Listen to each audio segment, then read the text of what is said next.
Alléluia. Shalom à vous, très chers frères et sœurs dans le Seigneur.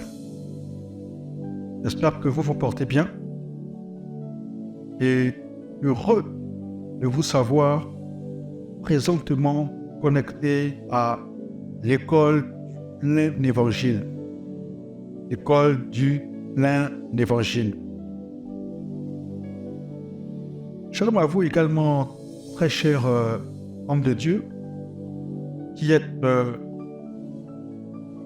encore aujourd'hui nombreux à écouter ce message qui nous vient non pas d'un autre, mais de la part de Dieu éternel. Nous sommes à l'école plein évangile. Sans plus tarder, parce que je sais que vous avez également vos divers programmes, sans plus tarder, nous allons entrer dans notre module du jour. Amen. Je vais ouvrir ma Bible Je vais ouvrir ma Bible. Ouais. 1 Corinthiens 15. 1 Corinthiens 15, verset 1er au verset 3. Verset 1er au verset 3. Je lis la parole en ces termes. C'est l'apôtre Paul qui parle et il dit: je vous rappelle, frères, l'évangile que je vous ai annoncé, que vous avez reçu, dans lequel vous demeurez ferme, et par lequel aussi vous êtes sauvés, si vous le retenez dans les termes où je vous l'ai annoncé. Autrement, vous auriez cru en vain. Autrement, vous auriez cru en vain. Je vous rappelle l'évangile que je vous ai annoncé, que vous avez reçu, dans lequel vous demeurez ferme, par lequel aussi vous êtes sauvés. Si vous le retenez dans les termes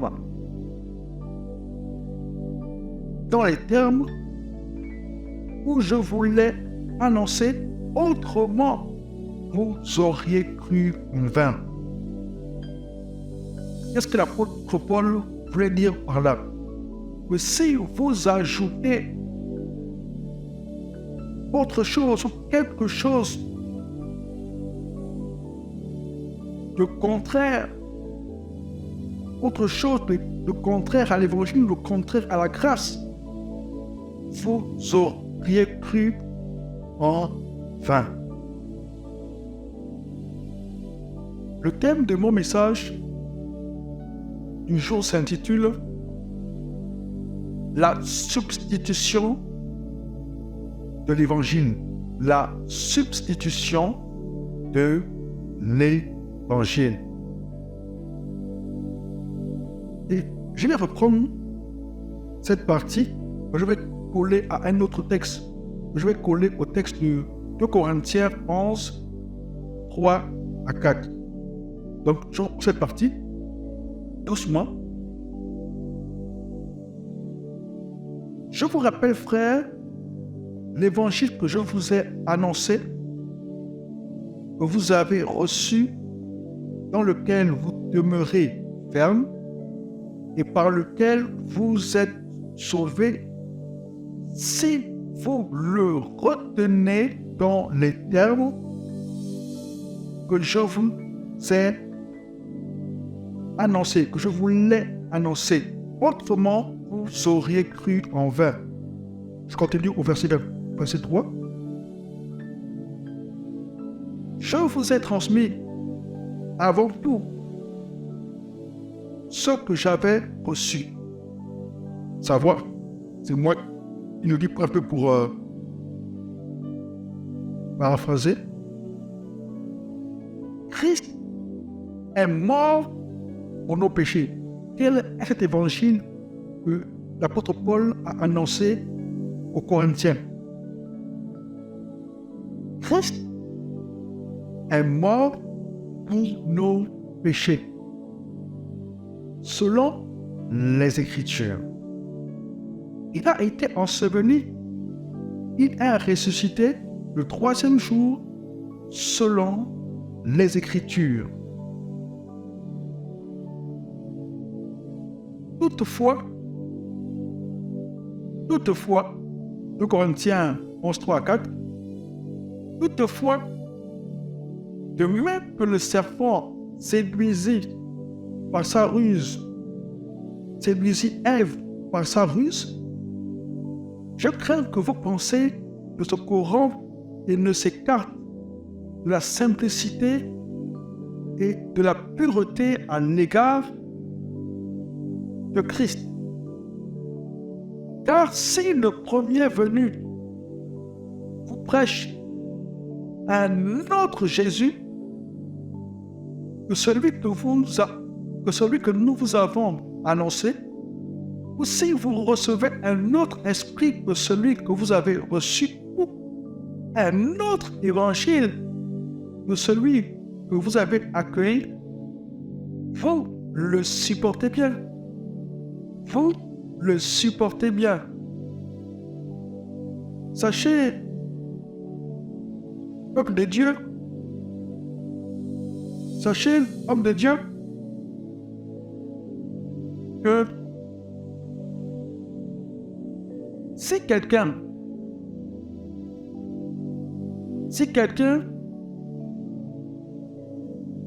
vous prêche un autre évangile, c'est un autre Jésus qui vous prêche. Et en prêchant un autre évangile, un autre Jésus, autant pour moi, ce prédicateur emmènera des croyants à recevoir un autre esprit que celui du Christ.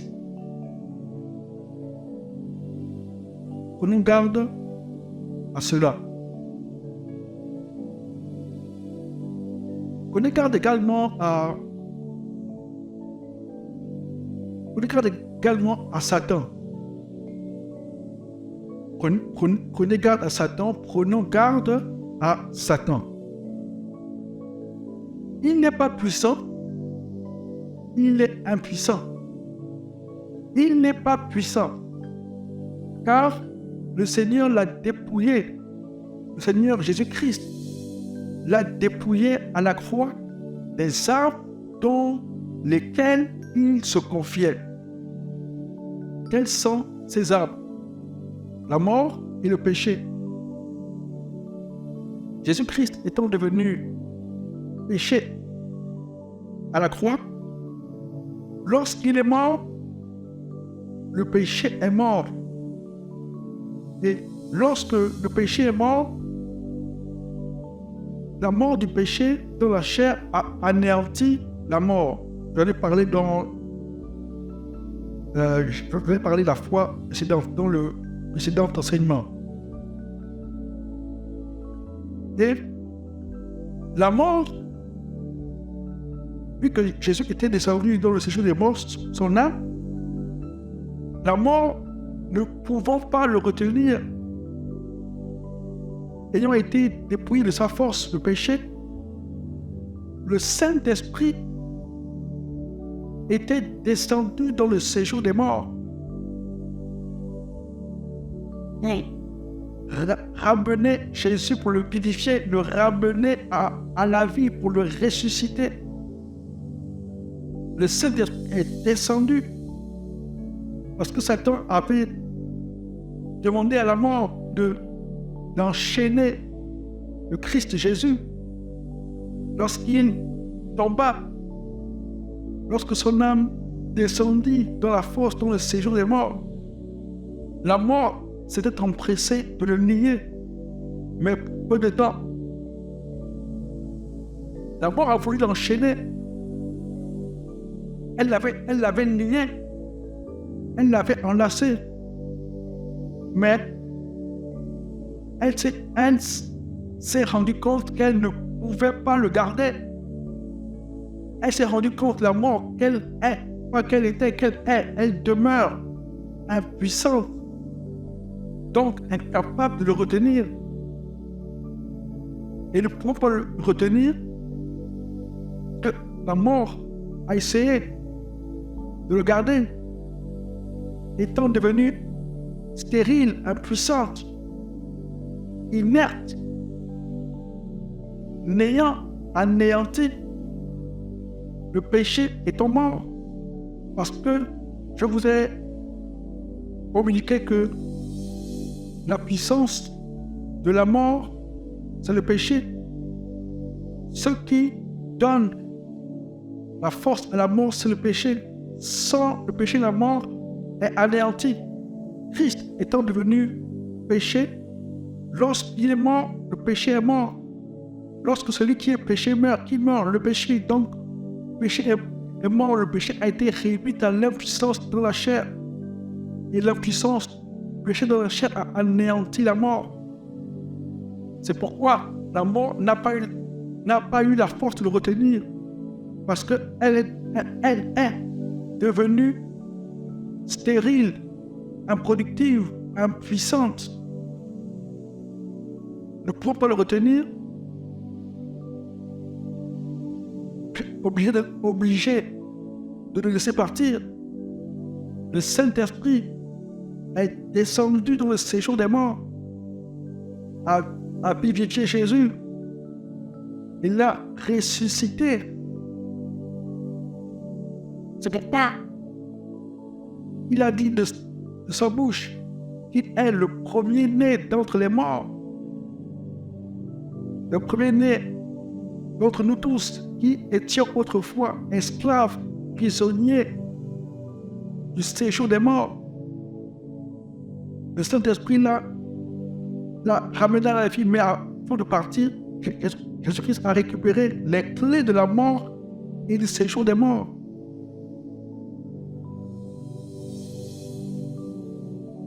Désormais, celui qui détient ça, il a récupéré. Satan est devenu impuissant. Parce que la force de la mort, la force de Satan, autant pour moi, c'est la mort. Sans pouvoir de la mort, Satan est impuissant. Les démons sont impuissants. Leurs hôtels sont impuissants. Alléluia. Alléluia. Donc, pour venir à notre message intitulé « La substitution de l'Évangile »,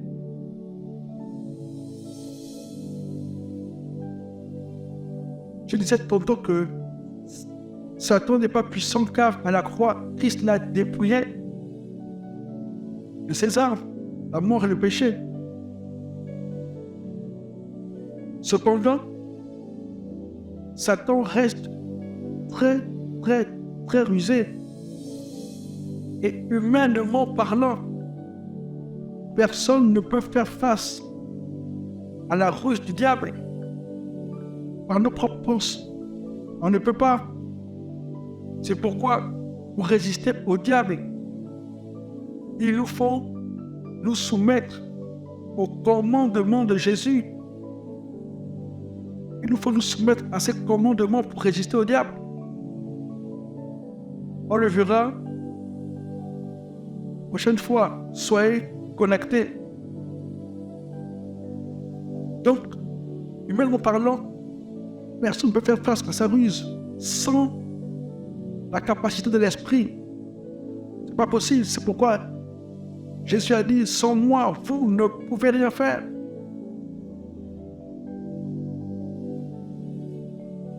Donc, il est très difficile de faire face à la ruse du diable par ses propres forces. Par exemple, pour pouvoir vous faire chuter, Le diable n'ira pas chercher des moyens au loin, mais il se servira de ce qui est proche de vous.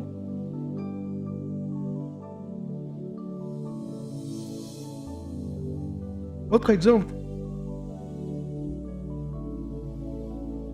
pour essayer de faire tomber le Seigneur Jésus-Christ, lorsqu'il le tenta dans le désert, Satan n'est pas allé chercher autre arme,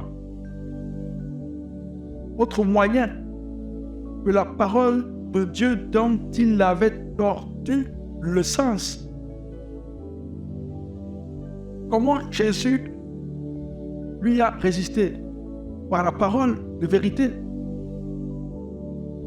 Satan lui a dit, il est écrit. Jésus lui a dit, il est aussi écrit. Satan a dit, il est écrit. Jésus a dit, il est aussi écrit. Jésus a résisté au diable par la parole. On ne résiste pas au diable en envoyant le feu sur les démons. On ne résiste pas au diable en lui envoyant le feu. On envoie le feu sur les sorciers. On résiste au diable par la parole de Jésus-Christ, par la parole de Dieu. Pourquoi j'en parle? La substitution de l'évangile, quand je vous communique ce message-là, c'est le chapitre 2 du livre que le Seigneur m'a instruit à écrire. Ce livre s'intitule « Le zèle de ta maison me dévore ». Le zèle de ta maison me dévore. Ce livre sortira bientôt. Mais à cause de l'urgence du moment, le Seigneur m'a mis à cœur, m'a instruit à vous en faire part. Parce que l'heure est grave. L'heure est grave. Vous savez de quoi je parle. Observez le climat spirituel en milieu ecclésiastique. C'est moi.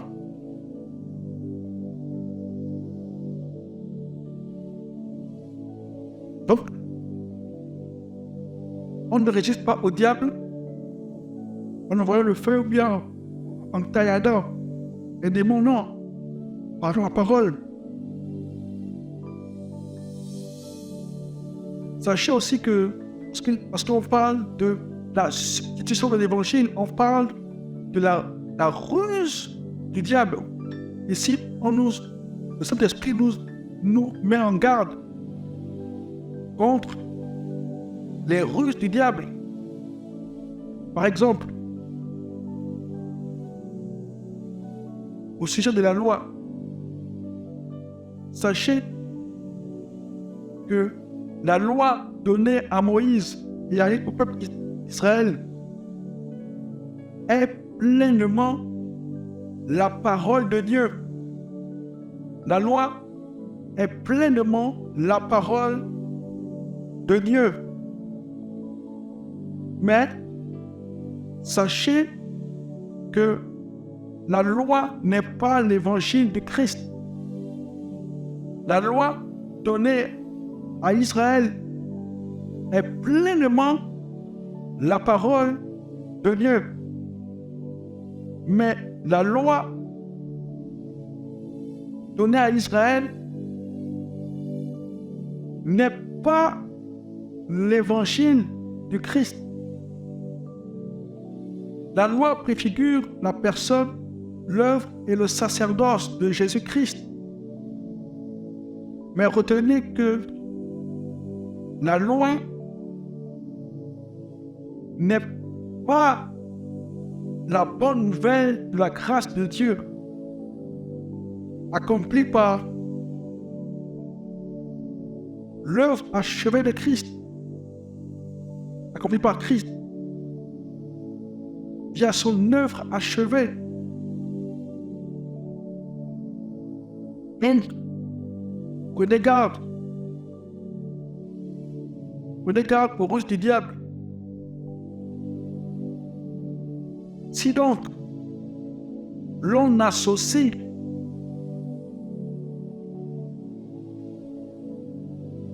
parce que l'on parle de la substitution de l'évangile, on parle de la ruse du diable.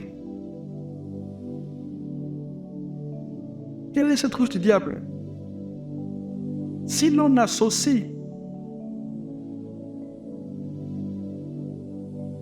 les pratiques de la loi à la bonne nouvelle de la grâce, cela deviendra de suite, de facto, systématiquement un autre évangile.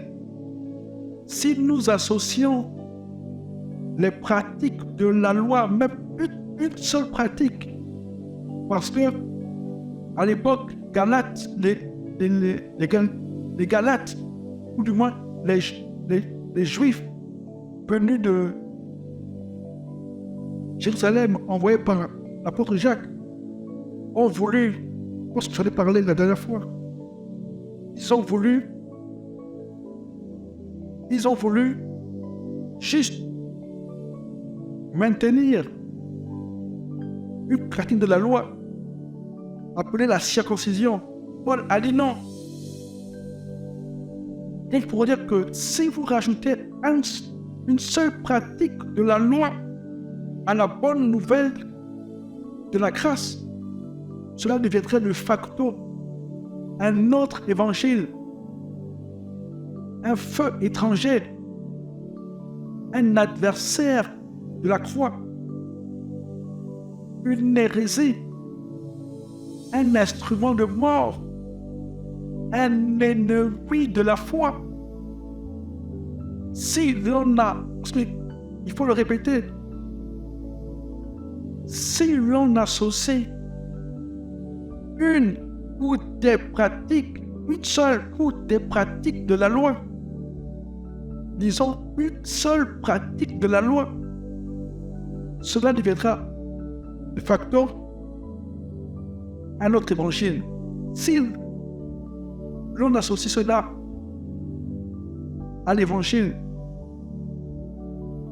de facto, ça deviendra un faux évangile, un autre évangile, un feu étranger, un adversaire de la croix. Pour celui qui a des oreilles, écoute ce que l'Esprit dit aux serviteurs de Dieu et à l'Église tout entière des nations. Le livre de Galates nous montre cette ruse du diable introduite dans cette communauté pour séparer de Christ les disciples et les déchoir de la grâce. Déchoir signifie tomber à un niveau inférieur, chuter. Satan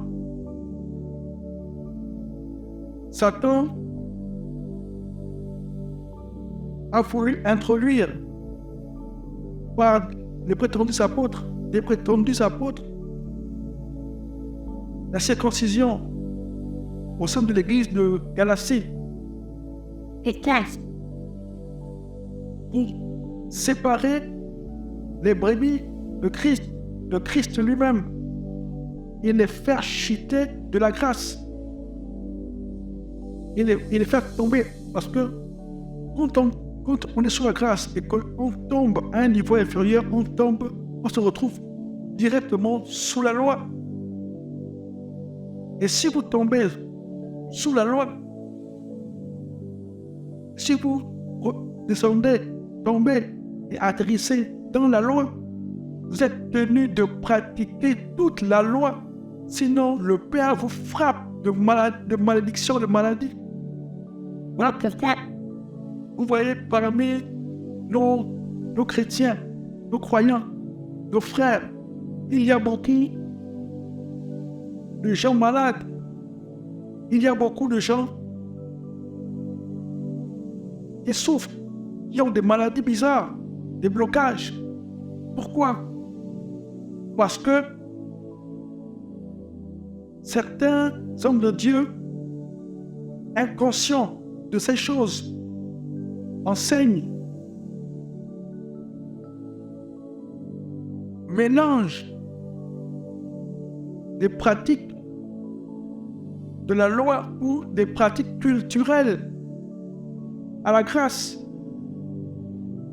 On enseigne des pratiques, on mélange à la grâce, à la bonne nouvelle de l'évangile, des pratiques de la loi. Et on fait tomber les croyants sous la loi.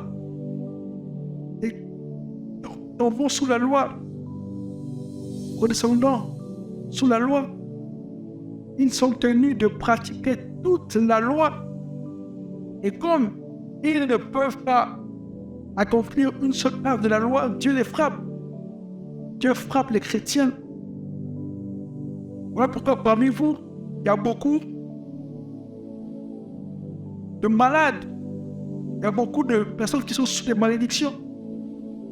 Et on fait croire au peuple que ce sont des malédictions transgénérationnelles. Non. Hommes de Dieu, plusieurs parmi vous, faites tomber les gens dans la loi. Vous les faites chuter de la grâce.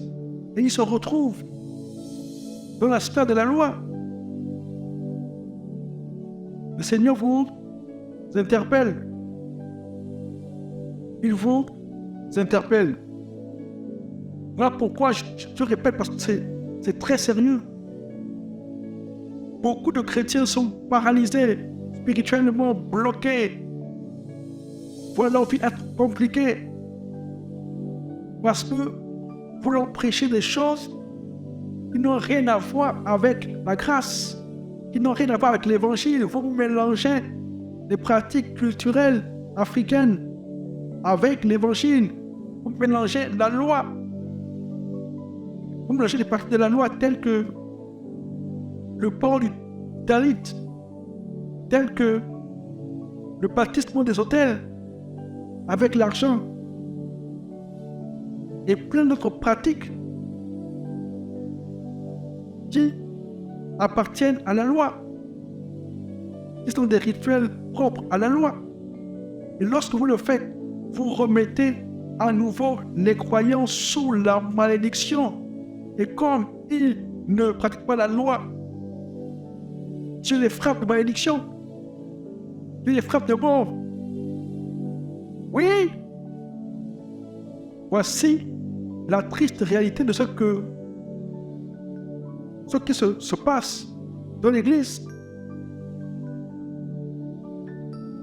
Beaucoup sont sous la malédiction de la loi et non pas sous les malédictions transgénérationnelles, comme vous le faites croire. Si, homme de Dieu, qui que tu sois, quel que soit ton ministère, si dans ton service de ministère tu mélanges, si tu te remets à pratiquer des rudiments, des rituels propres à la loi,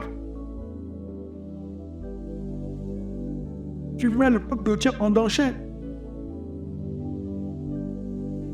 Tu les fais chuter de la grâce. Tu les éjectes de la grâce. Et tous ceux qui pratiquent vos rites sont perdus en ce qui concerne le salut. Perdus. Vous tombez tous sous la loi. Et comme vous ne pratiquez pas la loi, toute la loi, 613 commandements, Dieu vous frappe de malédiction. Voici la réalité. Et le Seigneur permet que j'en parle, parce que ce n'était pas prévu. Si il permet que j'en parle, parce qu'il permet que j'en parle, c'est que vous devez rectifier le tir. Vous devez même d'abord vous repentir de vous perdre et de perdre les âmes. Parce que ce que je vous dis maintenant, cet esprit me l'a révélé il y a longtemps. Il n'était pas prévu que j'en parle aujourd'hui. Si aujourd'hui tu entends, homme de Dieu, ou toi, frères et sœurs en Christ, tu entends la voix du Seigneur, n'endurcis pas ton cœur, réponds toi-même, reviens vite, parce que tant que tu es en vie, le Seigneur ne t'abandonnera pas. Mais comme toi-même, tu te remets sous la couverture de la loi et que tu es censé donc pratiquer 613 commandements de la loi et que tu ne le fais pas, il te frappe de malédiction dans l'amour. Parce qu'il est amour, mais comme il est juste. Et il ne tergiverse pas avec sa parole. Il veille. Il a dit à Jérémie, je veille sur ma parole, accomplir ce que j'ai dit. Si vous vous remettez sous la couverture de la loi, sous le joug de la servitude, et la loi, cette tenue de la pratiquer tout entière, sans quoi il vous frappe de malédiction, de maladie. Il n'est même pas écrit dans la Bible. C'est cela est la vérité. Triste réalité. Si tu entends, répands-toi. Si tu entends, pleure amèrement. Pleure au pied du Seigneur. Répands-toi et reviens vite. Le Saint-Esprit te prévient. Tu ne diras pas que je ne t'ai pas averti, dit le Seigneur. Tu ne diras pas que je ne t'ai pas prévenu.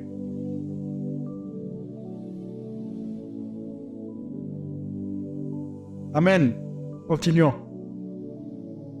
Et dans le livre de Galates,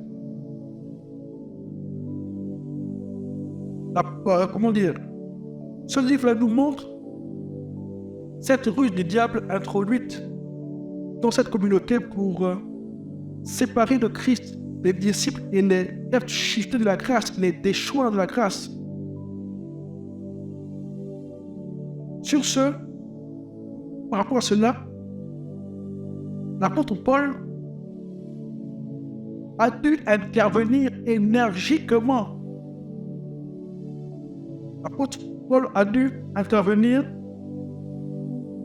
énergiquement pour mettre en garde cette Église contre la fausse doctrine enseignant que les pratiques de la loi, les œuvres de la loi sont la norme pour la marche du croyant, bien que celui-ci soit sauvé par la grâce. L'apôtre Paul intervient avec vigueur, avec force, énergie, avec sévérité, pour mettre en garde l'Église de Galatie contre la fausse doctrine enseignant que les œuvres de la loi sont la norme pour la marche du croyant, pour que celui-ci soit sauvé par la grâce.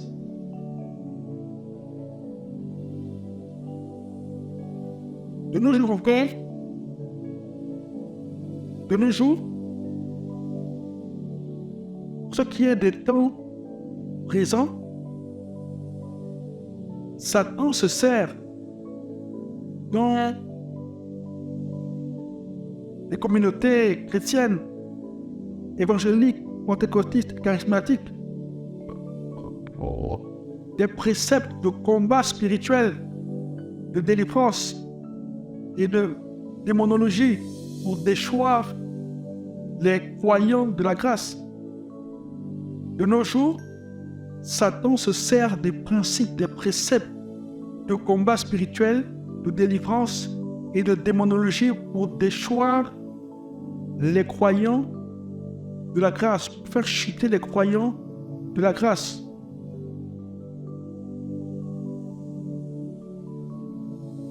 Il se sert des principes de leadership, de développement personnel, de motivation et de valeurs de prospérité pour détourner les disciples de Christ à l'égard de la loi.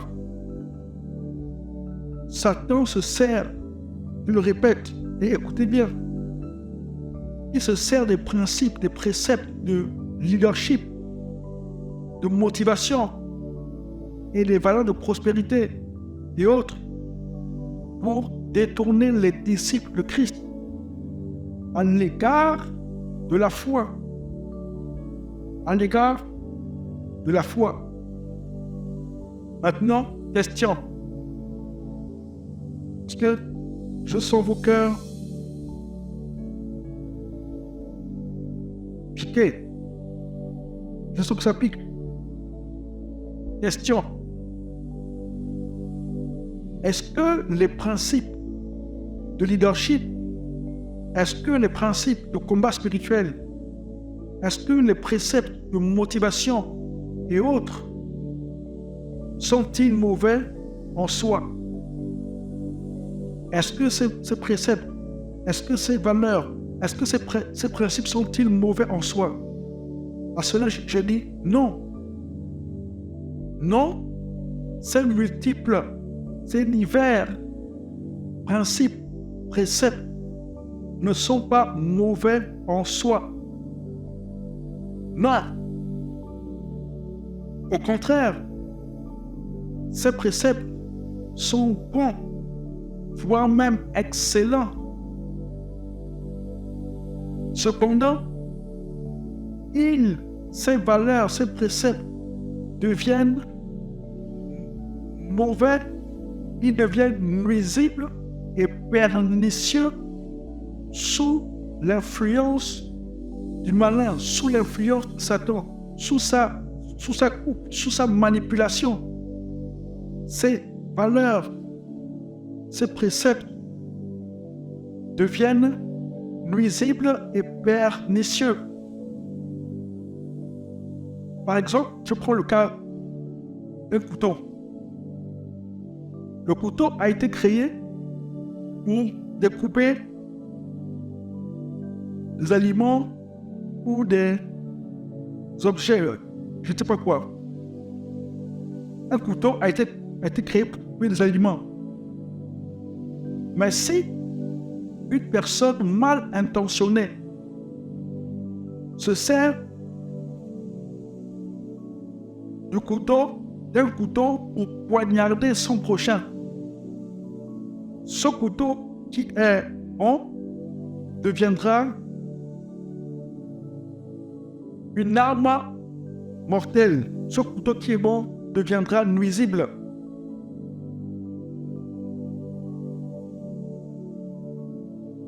Je reprends. Pour ne pas que vous essayez de dire ce que je n'ai pas dit. Les préceptes de combat spirituel, de motivation, de leadership, de destinée et autres sont bons, voire même très bons, excellents, mais ils deviennent nuisibles, dangereux, pernicieux sous l'influence de Satan. Si j'ai pris le cas d'un couteau, le couteau a été créé pour découper des aliments, découper des choses à des fins utiles. Mais si un homme se sert d'un couteau pour poignarder son prochain, son frère, je ne sais pas qui, ce couteau qui est un instrument bon deviendra une arme mortelle. Ainsi, ce qui est bon deviendra nuisible. Faites-en la nuance. Et moi donc, les principes de leadership le combat spirituel de prospérité, de motivation,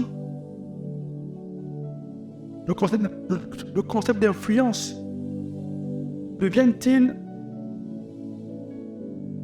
nuisibles et pernicieux? Comment ces préceptes, comment ces principes, ô combien deviennent-ils nuisibles et pernicieux? Ces principes, ces préceptes, ces valeurs deviennent nuisibles et pernicieux lorsque l'on prend le glorieux évangile du Christ, on le jette au loin et à la place, on y prêche, on y enseigne ces autres principes. Et l'on dit aux croyants, voici l'évangile. C'est alors que ces principes deviennent des substituts de l'évangile. Je reprends, car cela est capital à noter, à retenir. Les préceptes de combat spirituel ne sont pas mauvais, de leadership, de motivation, de destinée, de concepts d'influence ne sont pas mauvais en soi. Mais ils deviennent pernicieux, ils deviennent nuisibles, néfastes, dangereux, destructeurs. Lorsque l'on prend le glorieux évangile, on le jette au loin. On ne le considère plus. On le considère comme non payant. Parce que le Seigneur m'a dit, plusieurs ont abandonné l'évangile pur, véritable, la sainte doctrine, parce qu'ils estiment que prêcher l'évangile de Christ ne paye pas. Il me l'a dit. Ces évangiles, ces préceptes, donc pour moi, deviennent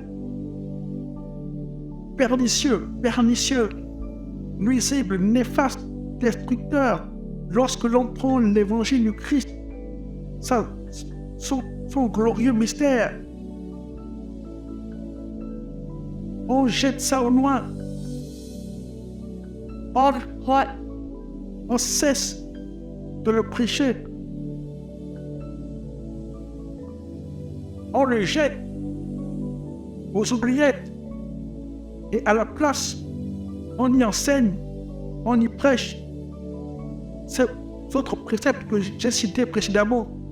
Et l'on dit au peuple, voici l'évangile. C'est alors que ces préceptes de motivation, de combat spirituel, de délivrance, de leadership, de concepts d'influence deviennent des substituts de l'évangile, des remplaçants de l'évangile. Et ces substituts deviennent alors des adversaires de la croix, des adversaires de la bonne nouvelle de la grâce de Dieu, des adversaires de l'évangile. Ces préceptes deviennent des remplaçants de l'évangile, deviennent des substituts, deviennent d'autres évangiles, deviennent de fausses doctrines, de faux évangiles, ce que Paul appelle l'autre évangile. Que l'on se comprenne très bien. Que l'on se comprenne bien. N'allez pas dire ce que je n'ai pas dit.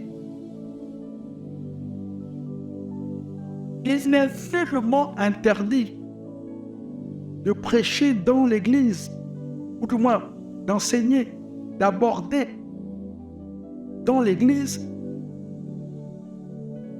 je reprends ce propos, je dis qu'il est nullement interdit d'aborder dans l'Église des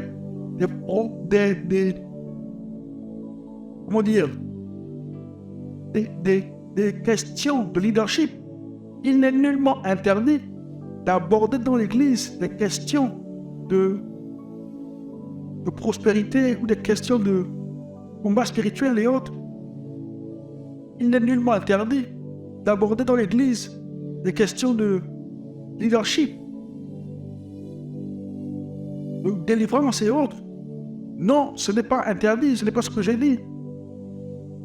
Ce qui est mal aux yeux du Père, aux yeux du Saint-Esprit, c'est de mélanger, d'associer, d'associer ou de remplacer l'évangile du Christ, la bonne nouvelle de Jésus, par ces autres préceptes que j'ai cités précédemment.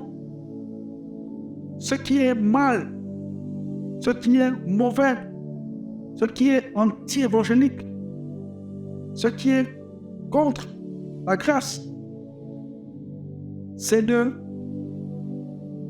d'associer, de mélanger ou de remplacer la bonne nouvelle du Seigneur Jésus-Christ, l'évangile de vie, l'évangile de paix, l'évangile de réconciliation, par ces autres préceptes, ô combien bon. Le combat spirituel, par exemple, est une très bonne chose. Ce n'est pas mauvais, c'est bon. C'est bon. Mais ce qui est mal, c'est de ne faire que dans le combat spirituel. Le combat spirituel est bon. C'est de Dieu. C'est de Dieu. Mais ce qui n'est pas de Dieu, ce qui déplaît, ce qui est mal, ce que Christ ne veut pas, c'est de ne faire que dans le combat spirituel.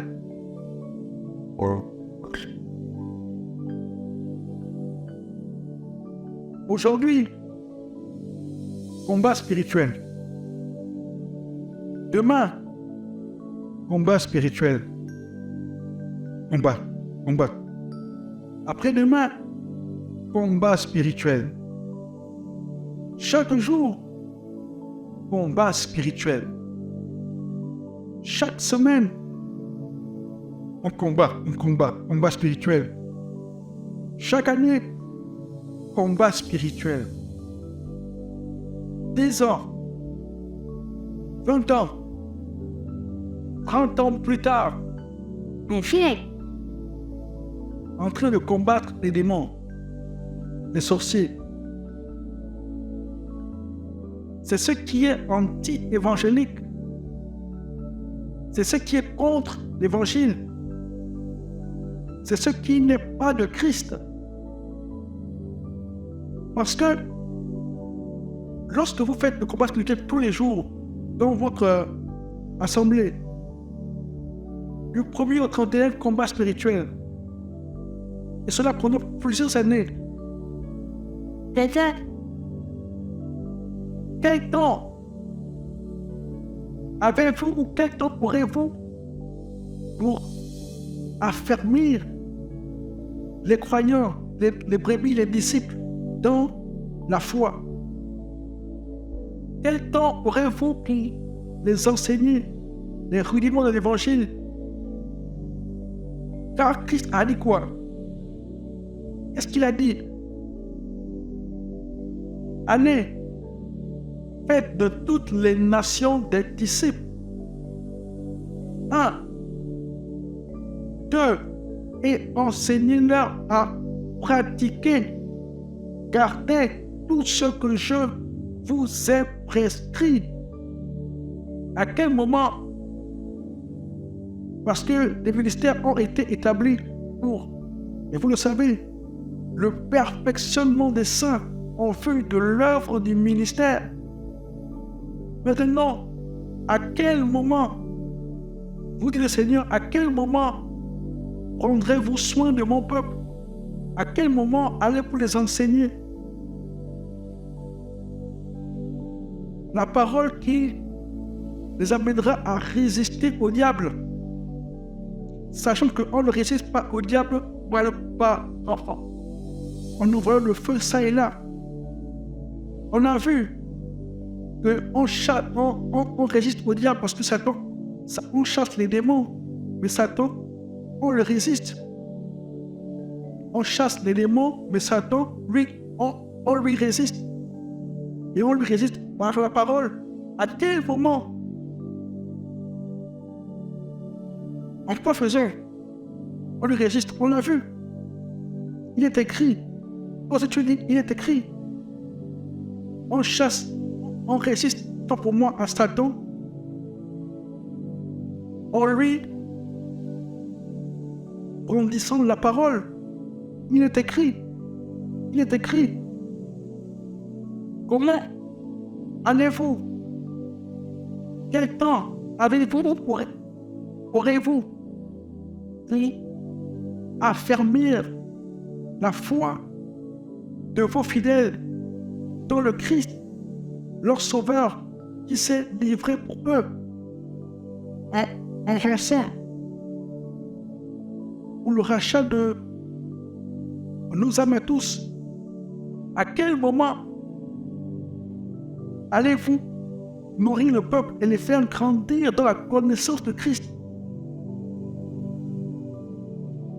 Parce que l'évolution consiste à nous faire également connaître Christ et à grandir dans sa connaissance, de sorte qu'il soit formé en nous.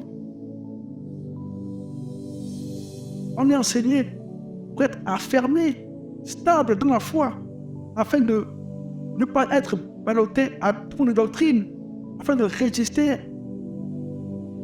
aux ruses du diable par la parole. À quel moment allez-vous le faire? Voilà pourquoi, je vous le dis, plusieurs de vos fidèles sont épuisés. Parce qu'ils passent tout leur temps à combattre. Jésus est le nom qui sauve. Quand vous invoquez Éternel des armées, oui, il va combattre avec vous. Cependant, ce que vous voulez savoir, c'est que vous serez dans un combat perpétuel. Le nom que le Père lui-même a donné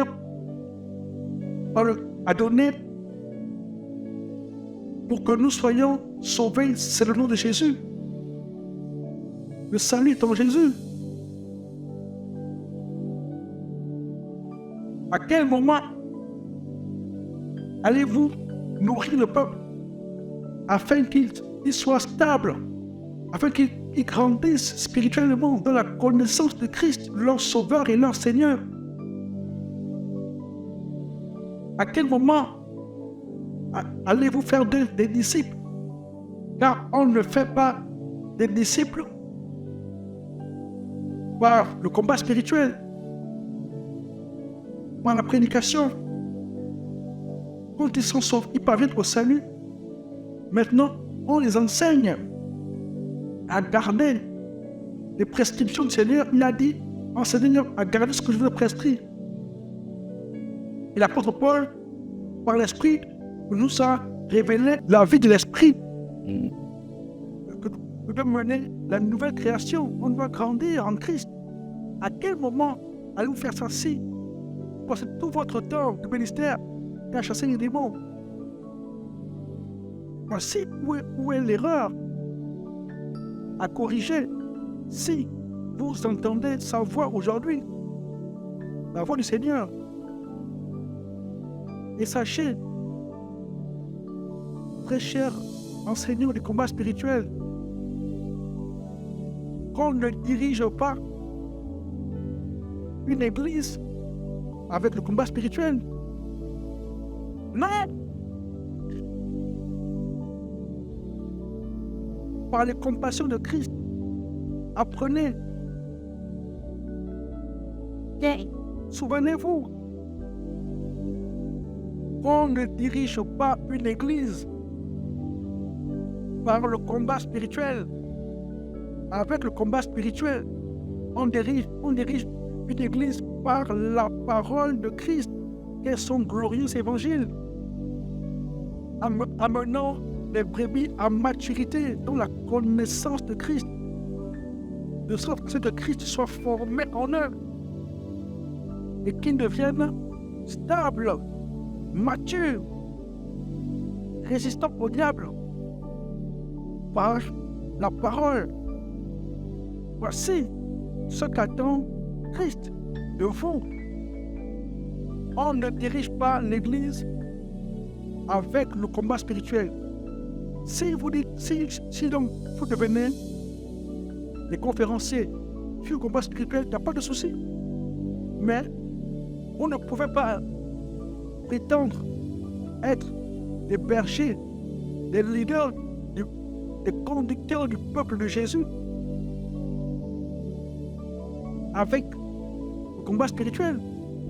Non! C'est une erreur.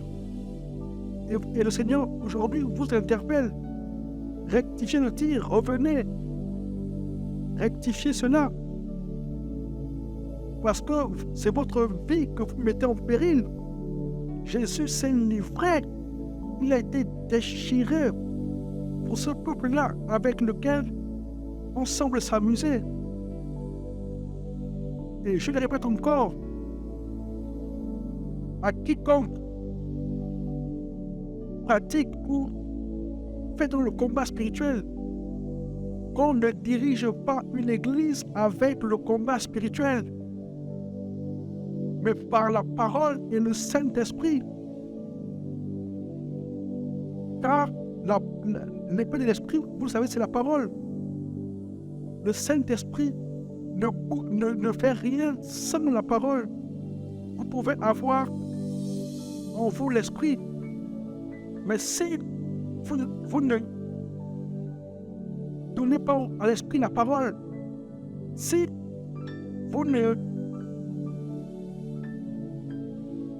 n'êtes pas dans la parole de vérité, si vous ne prêchez pas la parole de vérité, l'Esprit ne vous accompagnera pas. Il est venu afin de glorifier Christ. Or, le Saint-Esprit ne peut pas glorifier, confirmer un évangile que Christ n'a pas prêché, un évangile qui est contraire à l'évangile de la grâce. Si vous avez en vous l'Esprit, mais que vous n'avez pas la parole, votre ministère sera improductif. Même si, au début, vous avez des petits fruits. Si même, durant quelques années, vous avez des fruits, mais votre ministère sera plafonné. Plafonné. Plafonné. Le Seigneur vous interpelle. Le Seigneur vous avertit. Le Seigneur vous met en garde. Amen. Idem pour des enseignements de motivation. La motivation. Idem pour les préceptes, des enseignements de développement personnel, de leadership, de concept d'influence. Vous devez savoir que ce sont également de très bonnes choses. Motiver, c'est bon. Le leadership, c'est bon. Le concept d'influence, c'est bon. toutes ces choses, tous ces préceptes sont très bonnes. Il est bon de motiver les croyants à aller de l'avant, à sortir de la médiocrité, de la pauvreté. C'est bon de les motiver. C'est bon de les motiver à aspirer au meilleur dans la vie. C'est très bon. Mais vous devez savoir que la motivation n'est pas l'évangile. L'enseignement motivateur n'est pas l'évangile. Les préceptes de leadership ne sont pas l'évangile. Les préceptes de concept d'influence ne sont pas l'évangile. C'est bon, mais ce n'est pas l'évangile. C'est bon, mais ce n'est pas l'évangile. Ce n'est pas l'évangile. Non?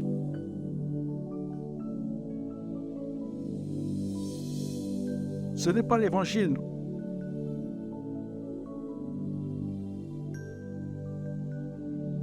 Ce n'est pas l'évangile. Et sachez-le une bonne fois pour toutes.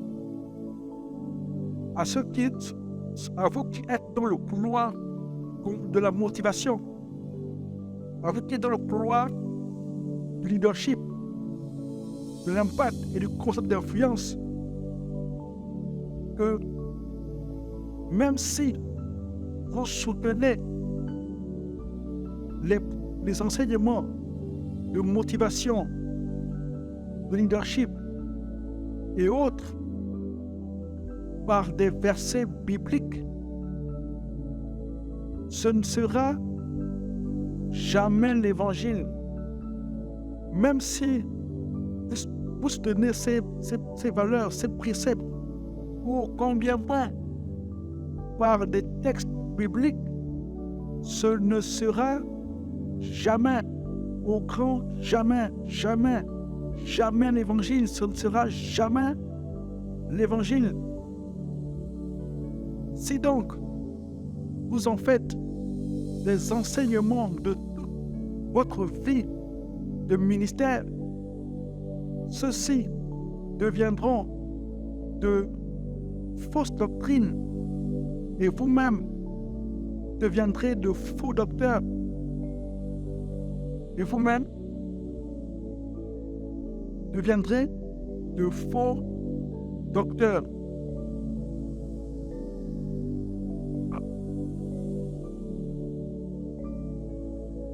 Que celui qui a des oreilles écoute ce que dit l'Esprit à l'Église. Que dit l'Esprit aux hommes de Dieu.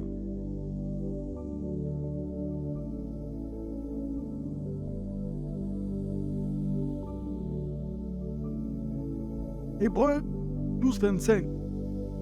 Allons-y en Hébreux 12, 25.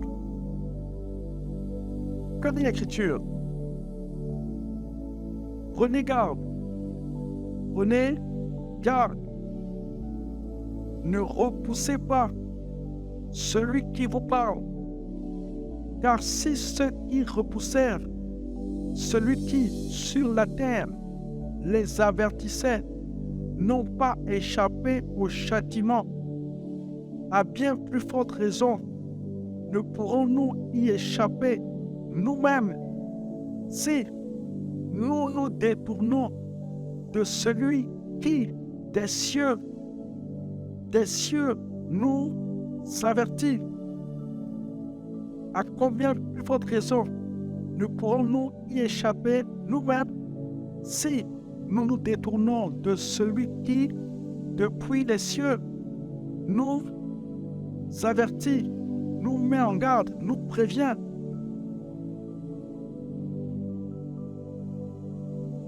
Que celui qui a de l'intelligence comprenne En parlant d'intelligence, je parle de celle de l'esprit. Celui qui a de l'intelligence, celui qui a des oreilles, pour faire simple, écoute ce que le Saint-Esprit dit à l'Église des nations, à l'Église du Gabon, du Congo, du Cameroun, de la Côte d'Ivoire.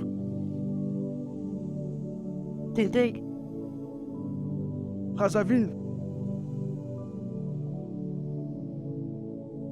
Et même ceux de l'Europe.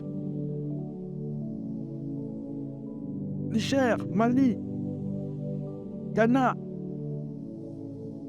Guinée, toutes les Guinées.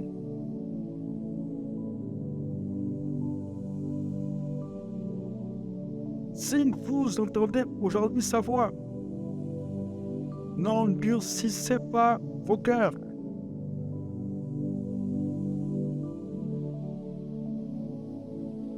Pour ce qui est de la prospérité, parlons-en un tant soit peu.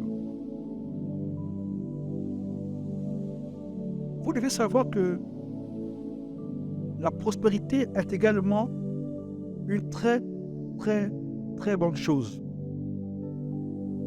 C'est une bonne chose. Moi-même, j'aspire à la prospérité. Moi-même, je pratique des principes de prospérité. Ainsi, c'est la volonté de Dieu que nous soyons prospères. Et dans cela, il n'y a même pas débat. Et dans cela, il n'y a pas débat. L'Éternel Dieu a béni Abraham. Il l'a rendu fort riche et prospère. Il fit de même avec Isaac, Israël, Jacob devenu Israël et Joseph. Il fit de même avec Isaac, Israël et Joseph. En Genèse 39, 2, il est écrit ceci. L'Éternel fut avec Joseph et la prospérité l'accompagna. L'Éternel fut avec Joseph et la prospérité l'accompagna. Sachez, frères et sœurs en Christ, hommes de Dieu, pasteurs, prophètes, docteurs, évêques, que Dieu veut qu'on soit prospère. Dans ça, comme je l'ai dit, il n'y a pas de débat. Il faut qu'on soit prospère. Comme prospère l'état de nos âmes. Vous le verrez en 3 Jean 1, verset 2. Pourquoi? Car la richesse et la prospérité sont dans notre paquet de bénédictions en Christ. Sont dans notre paquet de bénédictions en Christ.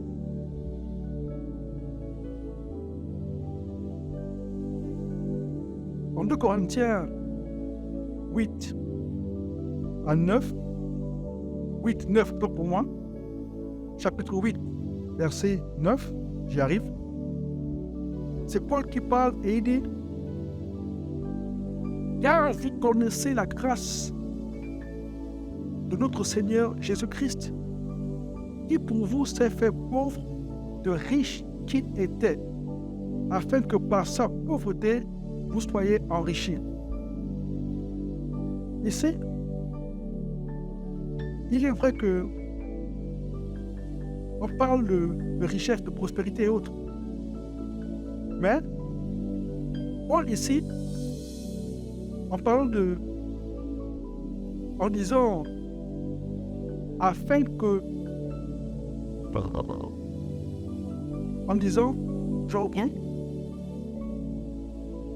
comme vous connaissez la grâce de notre Seigneur Jésus-Christ, qui pour vous s'est fait pauvre, afin que par sa pauvreté vous soyez enrichis. Paul parlait premièrement, en termes de richesse, de la personne du Saint-Esprit. La richesse dont parlait Paul, l'apôtre Paul, c'était la personne du Saint-Esprit. Christ s'était dépouillé de tous ses attributs divins, afin que nous fussions enrichis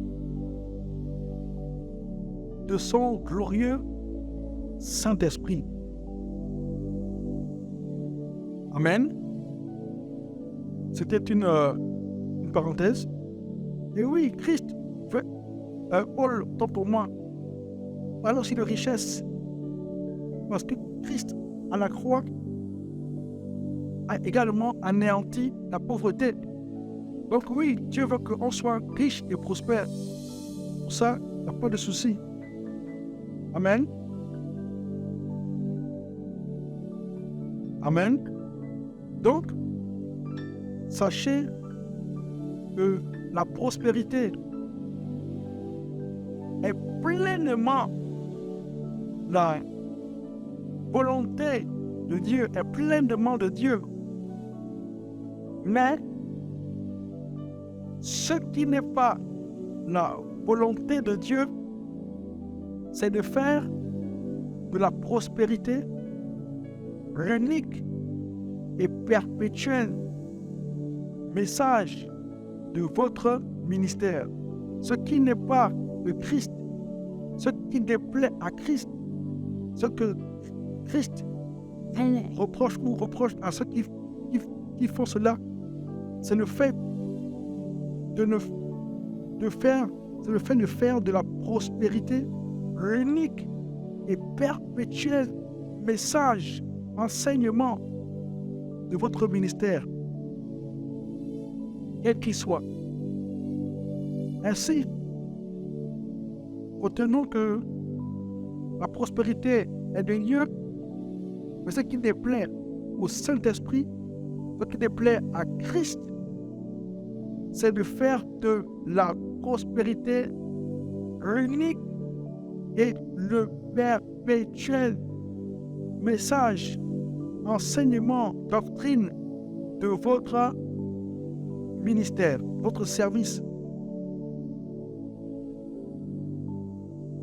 Comprenez également que tout excès est un péché. Tout excès est un péché. Trop de prospérité tue la prospérité. Excès de prospérité tue la prospérité.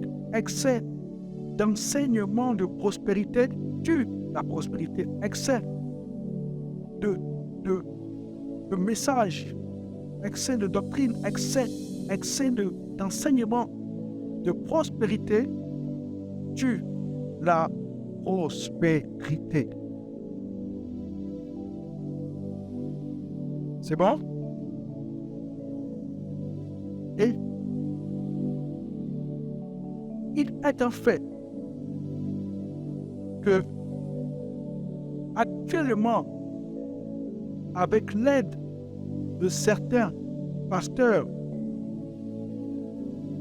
prophètes, docteurs et autres, actuellement, avec l'aide de certains hommes de Dieu, inconscients et insouciants, Satan détourne de la foi un très grand nombre de chrétiens. Satan actuellement, aidé par certains pasteurs inconscients et insouciants, détourne plusieurs âmes,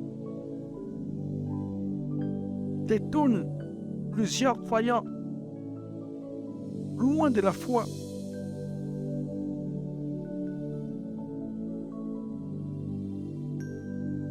Voici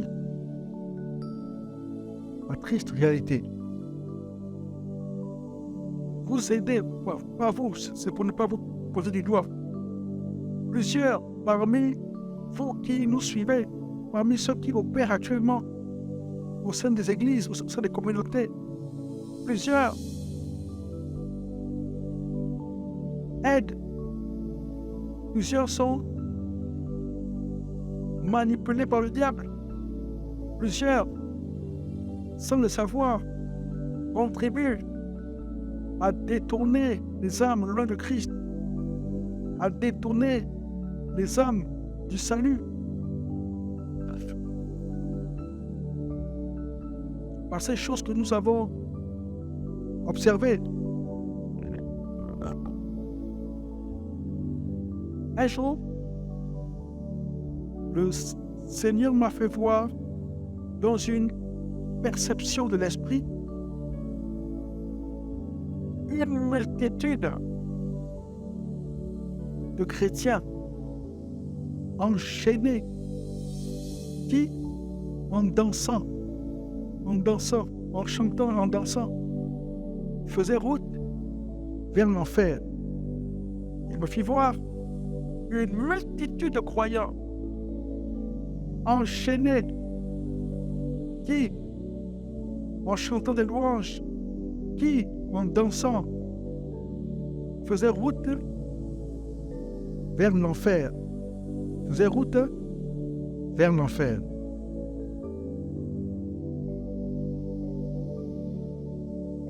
C'est pourquoi, aujourd'hui, si vous entendez sa voix, la voix du Saint-Esprit, n'endurcissez pas vos cœurs, comme lors de la révolte, tant pour moi. Au jour de la tentation, vos pères me tentèrent dans le désert pour m'éprouver et vivre mes œuvres pendant 40 ans, dit le Seigneur. Hébreux 3, 7 à 9. Au jour de la tentation, dans le désert, vos pères me tentèrent pour m'éprouver et vivre mes œuvres pendant 40 ans.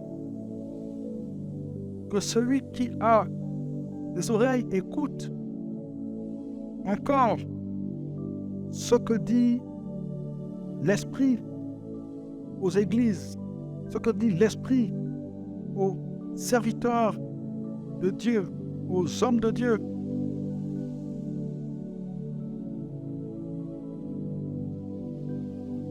Si vous entendez sa voix, n'endurcissez pas vos cœurs.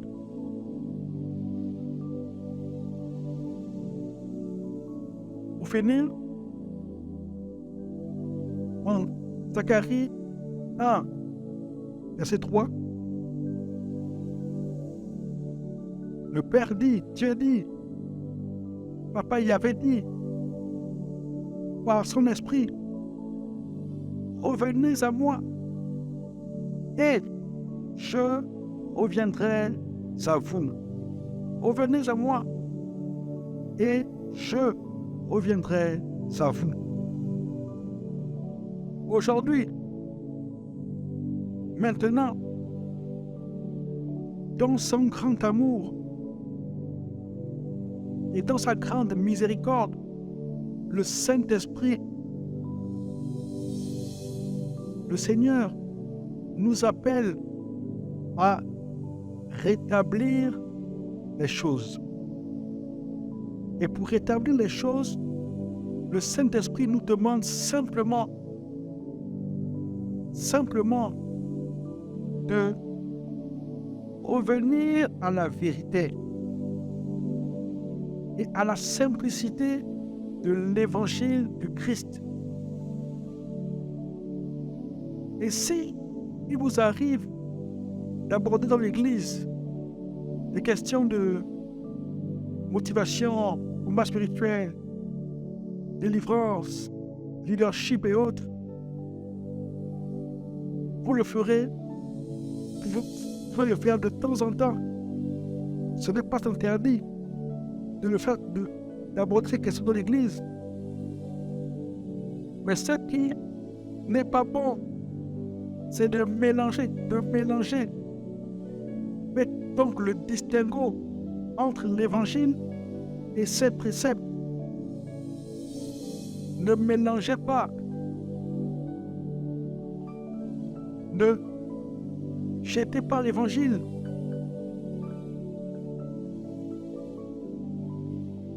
Si vous abordez dans l'Église des questions de prospérité et autres, combat spirituel, leadership, vous le ferez de temps en temps, une fois en passant. Mais sachez que ce n'est pas l'Évangile. Ce n'est pas l'Évangile. Actuellement, dans les nations, il est rare d'écouter encore la parole de l'Évangile. L'Évangile pur, la sainte doctrine est devenue très rare. Tout le monde prêche Moïse, tout le monde prêche David, c'est un héros. Ce sont Gédéon, Goliath, pour moi, David. Tu es le David de ta famille. Tu dois terrasser ton Goliath. Ça, c'est bon. Mais ça, c'est pas l'Évangile. Joseph, il est passé de la prison au trône, on peut dire ainsi, à la royauté, on peut le dire ainsi. Et c'est ce que vous prenez.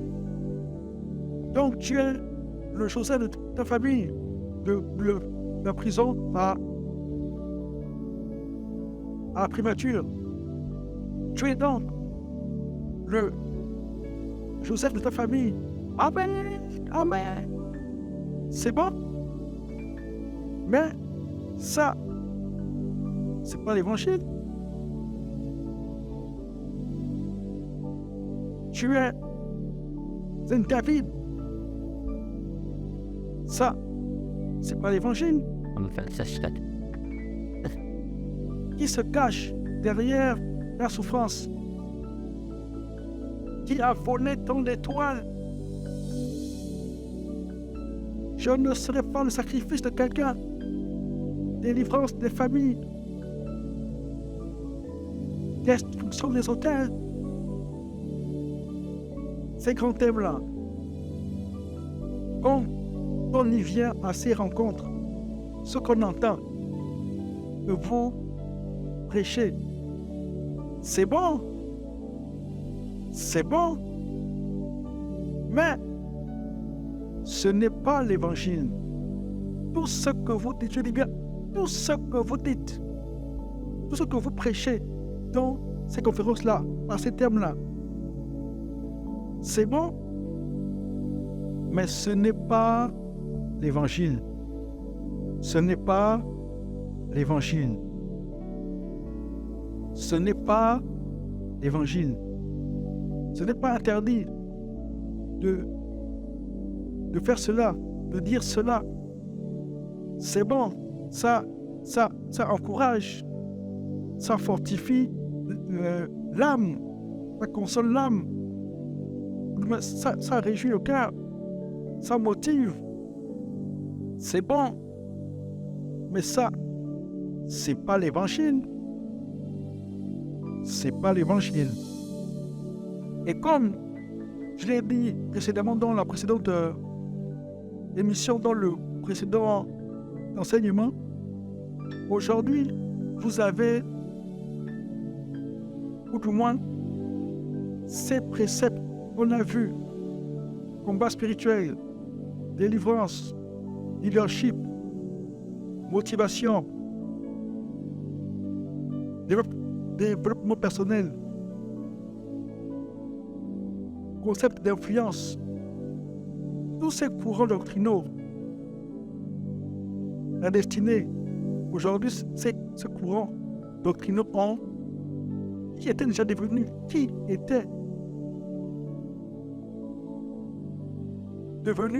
déjà des substituts de l'évangile, qui déjà étaient devenus des substituts de l'évangile, des remplaçants de l'évangile, des adversaires de l'évangile, tous fusionnés. Vous les avez fait fusionner et c'est devenu un seul évangile. Et cet évangile est un séducteur de haut niveau, une séduction de haut niveau.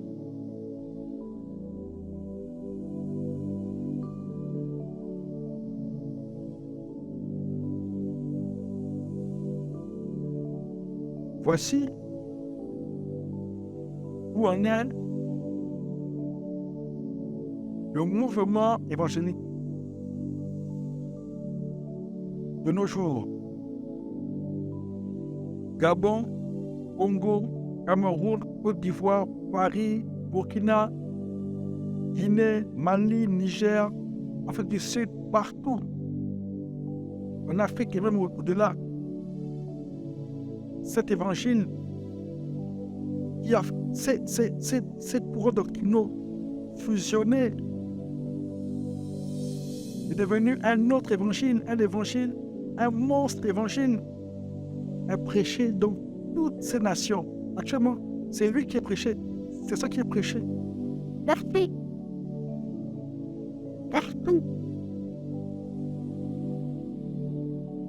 Et comme je l'ai dit précédemment, cet évangile a ses propres pratiques. Cet évangile prêche, prône un autre Jésus, un autre Saint-Esprit.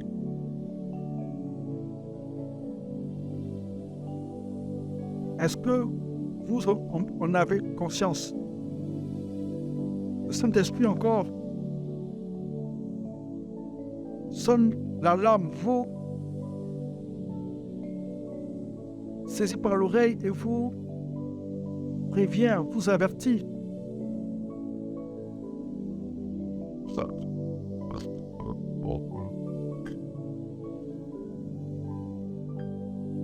Il nous appelle dans son grand amour à rectifier le tir, à revenir à la saine doctrine. Et c'est possible d'y revenir par sa capacité.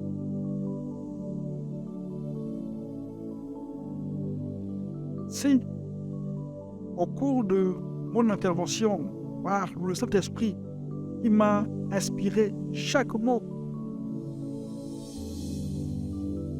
si, pendant que vous écoutiez cette parole, le Saint-Esprit a posé son doigt sur une chose, un point que vous devez abandonner. Répentez-vous. Répentez-vous. Alors que vous êtes dans votre chambre, dans votre bureau, votre salon, dans votre lieu secret, votre véhicule,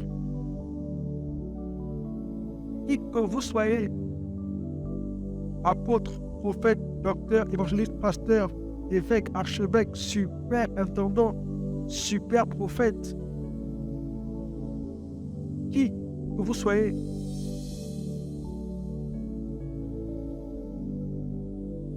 général,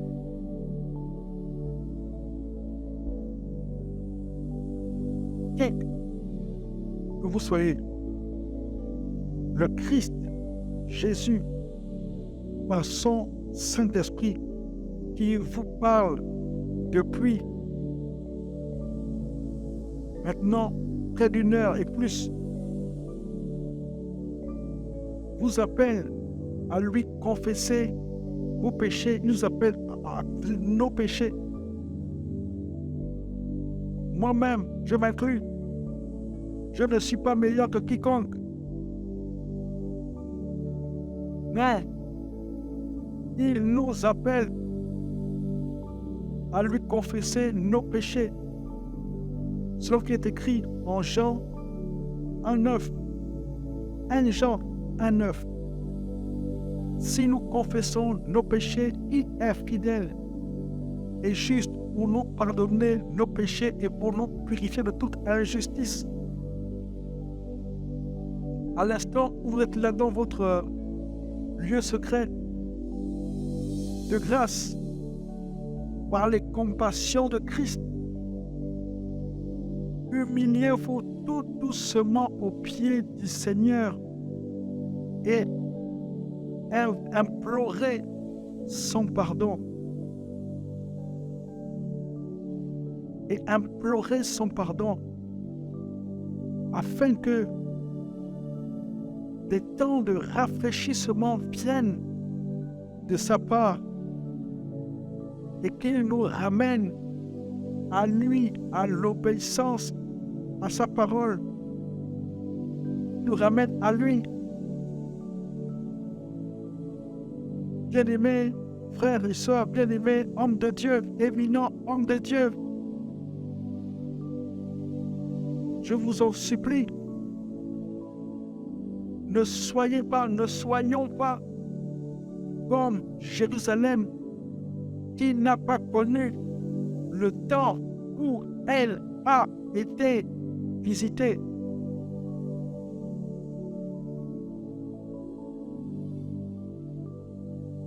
En conclusion de mon intervention,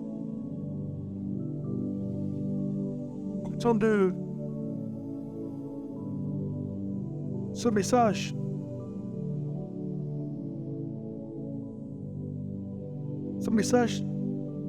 d'interpellation, de mise en garde, d'alerte de la part du Seigneur.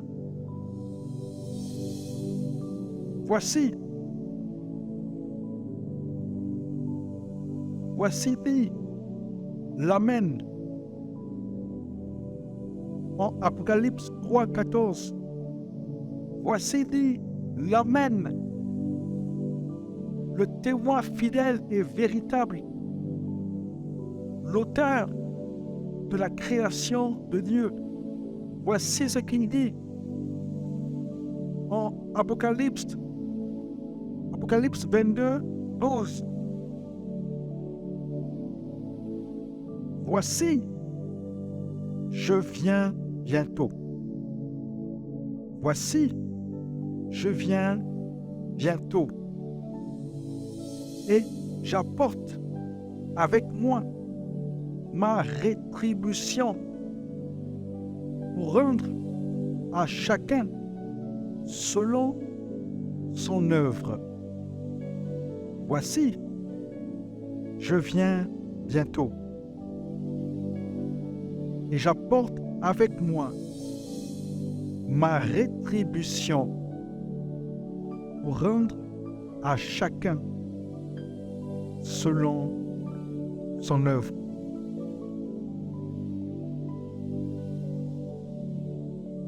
La grâce du Seigneur Jésus-Christ, que sa grâce, la grâce de Christ Jésus, soit avec nous tous. Amen.